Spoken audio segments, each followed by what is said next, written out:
Captain Khan is investigating Dalan's secret to find out if he's involved in Dalan's death. Unaware that Dala already knows because of his contact at the police station, Diddley asks Cohen to convince Kanye that the guy died and he did that, but Kanye still does not believe them because she knows what she saw. Ngapha the guide is already targeting Ukhalalele, even approached her to offer her a job. And the worst part is that Khalalele is willing to take this job regardless of Tutugo warning her not to. And Tivet is shocked to find out that his dad knew that Mamsi is a sex worker. And he threw a fit when he found out that his dad wants to finance Bototo's soccer academy. Hi, welcome to my channel. Here's an update on Scandal. Dintle was a bit worried about Kanye, that she does not talk, it does not know what's going on. Only to find that Kanye says that she saw the guy at Etebeni was walking around, but Dintle does not believe her because apparently the guy died a long time ago. That time Bebemtola, busy kidnap Kanye and other kids. And but Kanye believes she knows what she saw. Then Dintle asked Cohen to talk to Kanye and tell her that the guy died. Well, Dintle gave her the phone, and Captain Cohen told her that she knows that he will never lie to her, and reassured her that the guy died in a prison cell some years back. So whoever she saw could not have been the guide. And then Captain Khan Kagegile busy with this case guy Dalin Sankamari. And apparently there's a body they found, the same spot where Sankamari was buried. And Captain Khan is convinced that might be Dalin's body because they've tried to reach out to her contacts, her next of kin.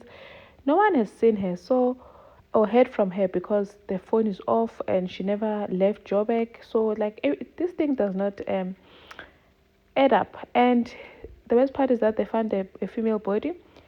Same place where they buried Sankamari. So now Captain Khan wants the bullet that shot Dylan to be sent to forensics to be tested, together with the one for Tukulo Sindane that he said he got from the hijacking. Hunties contacted the police station. Some police officer phoned him and told him that Captain Khan is having his bullet tested because he apparently had it in his office because he apparently didn't want other people to know he had it. Now Mdala knows that Captain Khan is on to them. So one way or the other, they will find out that it means if they're investigating them, then it means they've found Dalin's body. Now Tlori realizes things can't stay buried forever. Tutu is busy booking flights and accommodation for people, not knowing that he is actually booking flights and accommodation for people to go and be slaves and organ donors. Now the guide is asking about Khalele, wanting to know who she lives with, who are her parents, how are they.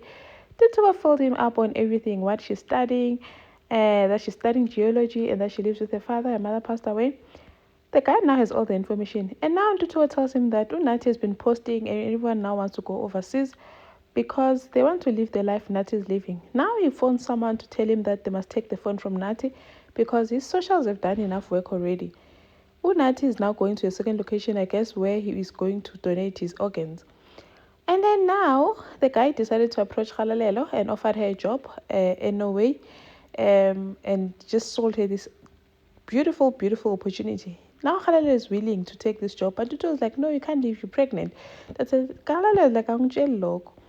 And now Bototo meets up with Mamsi, Pumba, and they tell him that they want to sponsor his soccer academy. Bototo is like, do you know how much that is? Where's this money going to come from? But Puma is willing to fund it. And now they're sitting there, even Zamachi like a happy family. Matubela was not happy about that. I said, what were you guys doing there looking like a happy family? When Pototo told them that they want to fund a soccer academy, Matubela was like, Pototo, you can't take that money. You can't take the offer.